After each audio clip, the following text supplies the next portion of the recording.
When you download the iHeartRadio app and put the W. Dean Shook Show on your list of stations, you will prove to the world that you're a little bit smarter than everyone else. The W. Dean Shook Show, your connection to the signs of the times. Now, you have a source for the truth in the news. W. Dean Shook, End Time News. Your connection to the signs of the times. And welcome to End Time News. I've got some hot stuff for you today. I'm your host, W. Dean Shook. Thank you so much for being here. I'm sure everybody has heard the phrase at some point that absolute power corrupts absolutely. Well, as Lois Lerner starts releasing some of the emails that didn't get deleted, there was one that caught my eye that I have to share with you. This is just incredible and a perfect example of how absolute power corrupts absolutely. Investigators in Congress discovered new emails from Lois Lerner Wednesday revealing the former IRS-exempt organization's director's attempt to audit GOP Senator Chuck Grassley in 2012 over an email mix-up. Now, according to the Associated Press, Lerner mistakenly received an email invitation to speak at an event in December of 2012 that was meant for Grassley, who presumably received Lerner's email. The invitation from the organizer reportedly included an offer to pay for the attendance of Grassley's wife, should the two be interested in coming. Upon reading Grassley's invitation mistakenly sent to her, the IRS official accused of unjustifiably targeting conservative Tea Party organizations' tax-exempt status forwarded the email to another IRS employee and suggested auditing the Iowa senator. Lerner speculated it was inappropriate for the organization to pay for Grassley's wife to attend. Legal counsel for the IRS's Tax-Exempt and Government Entities Division, Matthew Galliano, shot down Lerner's suggestion and said an audit would be an unqualified action. I think the offer to pay for Grassley's wife is income for Grassley and not prohibited on its face, Galliano wrote back. Now, after receiving Galliano's response, Lerner replied she wouldn't want to, quote-unquote, be on stage with Grassley on this issue. Michigan Republican Dave Camp, chairman of the House Ways and Means Committee, released the emails late Wednesday, saying he found them shocking. We've seen a lot of unbelievable things in this investigation, but the fact that Lois Lerner attempted to initiate an apparently baseless IRS examination against a sitting Republican United States senator is shocking. Camp said in a statement, according to Business Insider, at every turn, Lerner was using the IRS as a tool for political purposes in defiance of taxpayer rights. Boy, could you get a better example of power and corruption? Let's move on to a North Carolina lawmaker. Now get this, says that pedophilia is like homosexuality. This from WNCN.com in Raleigh, North Carolina. As North Carolina lawmakers debate a proposal to prevent charter schools from discriminating against applicants based on sexual orientation, one representative suggested Tuesday that an adult's sexual attraction to children is a sexual orientation just like homosexuality. The amendment was tabled by Republicans, preventing a vote on it, but during the debate, Republican Paul Stem said pedophilia, masochism, and other illegal sexual practices are in sexual orientations like homosexuality. He questioned the role of adults who are sexually attracted to children and the role they might have in schools. Several lawmakers called those comments offensive. After the House session, Twitter lit up with criticism of Stam's comments from other lawmakers and left-wing advocacy groups. The amendment from Representative Susan Fisher would prohibit a charter school from discriminating on the basis of sexual orientation or gender identity. In response, Stam handed out a sheet listing what he said were 30 different sexual orientations. He argued the definition of sexual orientation must be narrowed, otherwise it would include masochism, sadism, pedophilia, along with homosexuality and heterosexuality. Sexual orientation is not defined anywhere, he said. Many sexual orientations are not the ones you want to have teaching our kids in school, he said. You may think you know what you mean by this, but you don't. Stam asked Fisher to take a question. She refused. No one else in the chamber would either. Well, I think the response speaks for itself, he said, and I would agree with that. I'd also like to share a WND exclusive where a TV station rejects an ad for an Obama film. This, according to WND, and also reported on True News from New York. Denver's NBC affiliate has refused to air a 30-second television spot promoting a new documentary that seeks to demonstrate the fallacy and grave consequences of the progressive ideology embraced by President Obama and the Democrat Party. KUSA-TV has told filmmaker Joel Gilbert the ad for the upcoming There's No Place Like Utopia must comply with Federal Election Commission requirements for political advertisement tied to an election campaign if it's on the air on their station. As WND previously reported, Gilbert's premiere is planned for July 18th at the Regal U.S. Colorado. He said, I am a media entity, a producer of documentary films. I'm not subject to any FCC regulation, Gilbert insisted in an interview with WND. Gilbert argued the FCC rules to apply, the filmmaker must advocate for a candidate in an upcoming political race. He said, my film focuses on President Barack Obama's progressive political philosophy, and Barack Obama, under the 22nd Amendment, cannot run for re-election as president, he said. Nobody mentioned or featured in my documentary is running for election this year. Gilbert said his budget for television and radio advertising in Denver totals nearly $50,000. What Channel 9 wants is for me to fill out an FCC political broadcast form, PB-18, and change the content of the advertisement to demonstrate that it's a political advertisement, Gilbert explained. Of course, none of my spots for TV or radio are political advertisements. The commercials are meant to publicize the movie premiere. I doubt even Michael Moore would have to face this requirement if he were to premiere a new documentary in Denver. If you want to read the rest of this ridiculous story, you'll find the rest of this, and there's more details, and you'll find a link at wdeanshook.com. By all means, go read the rest of this. And I don't know if anybody remembers Wendy Davis. You folks in Texas, you know exactly what I'm talking about, because supporters of Wendy Davis, a rapidly pro-abortion Democrat state senator in Texas running a distant second in the race for governor, apparently went to hedge their bet when it comes to invoking supernatural help for their campaign. Previously, they chanted "Hail Satan" in support of Davis, who filibustered in the state legislature a year ago, delaying by a few days a bill that was curbing abortion.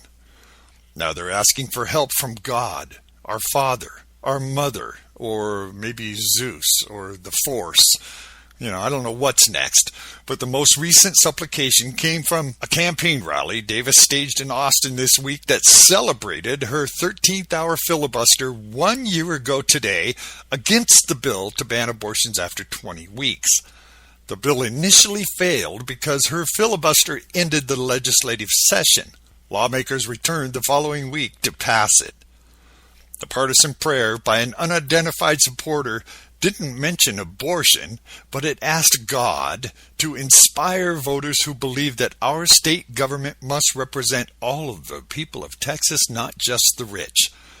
3 times the prayer celebrated the temporary delay in the pro-life measure last year. Here's this clip. Let's ask God to bless our celebration. Will you pray with me? God, you are our Father and our Mother. Before we were, you are, and all that we are is a gift from you. As we begin our celebration of the anniversary of the day that women in Texas said no to a state legislature that refuses to trust us, we thank you for giving us our voice We thank you for the leadership of our candidates for governor and lieutenant governor. We thank you for the Senate colleagues who stood for us and with Senator Davis that day. And we thank you for bringing us this far. We are not done. We have far to go. So now, we ask you to strengthen our resolve and our determination to change the government of the state of Texas with our votes for the Democratic nominees. We ask you to inspire every eligible voter in the state of Texas who believes that our state government must represent all the people of Texas, not just the rich and well-connected.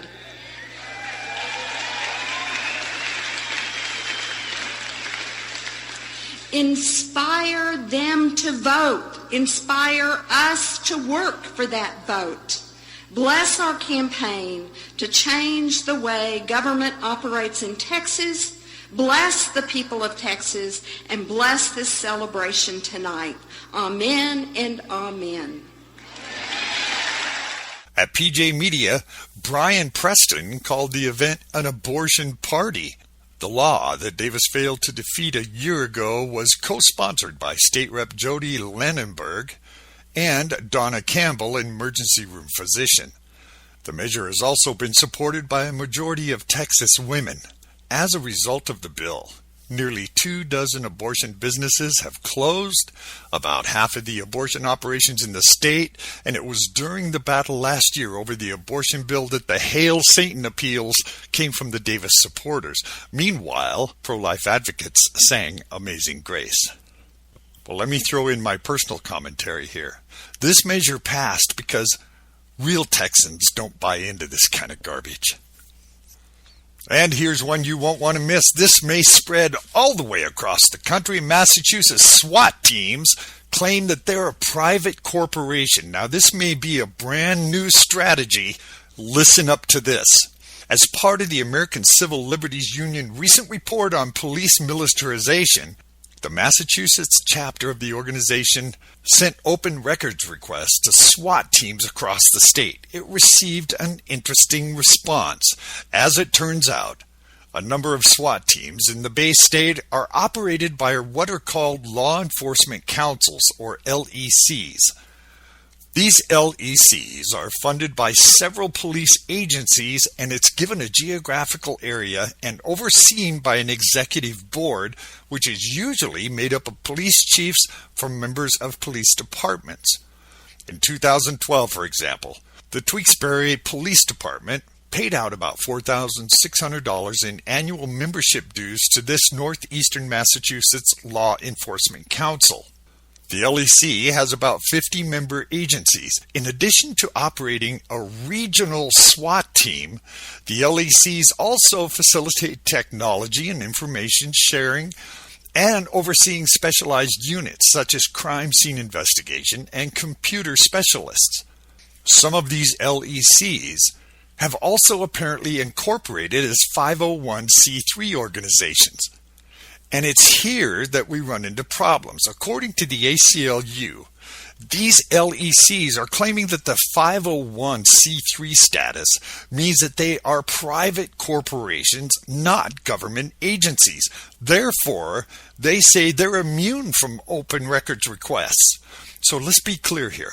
These agencies oversee police activities. They employ cops who carry guns, they wear badges, collect paychecks provided by the taxpayer.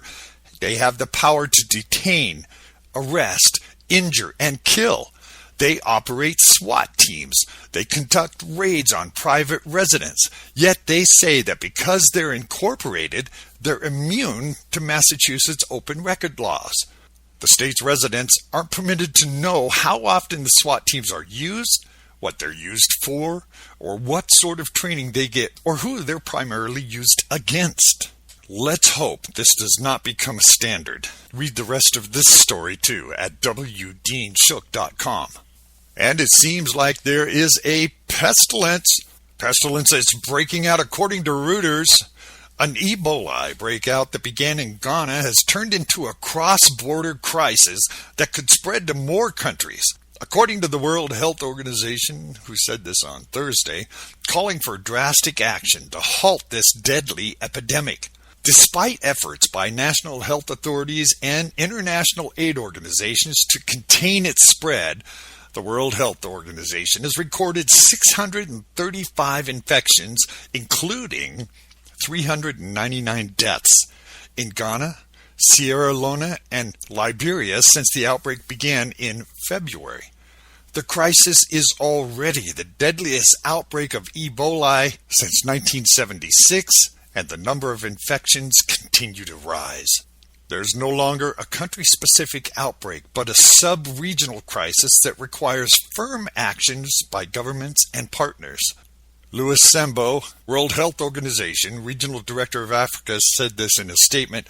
The World Health Organization is gravely concerned by the ongoing cross-border transmission into neighboring countries, as well as the potential for further international spread.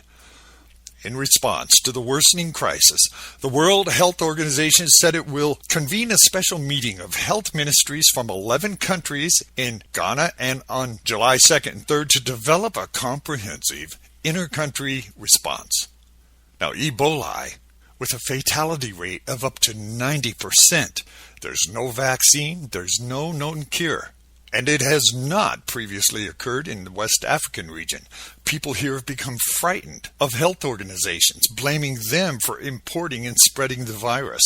The Ebola virus causes raging fevers, headaches, muscle pain, convulsions, weakness before moving on into severe phase of vomiting, diarrhea, internal and external hemorrhaging. Well, we're about out of time for this update. You can see all of these stories at wdeanshook.com. And don't forget, this program stays alive through our sponsors and our affiliates. By all means, get your own free domain name at GoDaddy.com. If you go to the webpage down at the bottom, right above where we stream breaking news live, you'll also find a banner for GoDaddy. In that banner, put in the domain name that you want and see if it's available for as little as $5.99 a year. I'll see you on our next program. Thank you. I'm W. Dean Shook. You can get these full stories and more at wdeanshook.com. That's wdeanshook.com.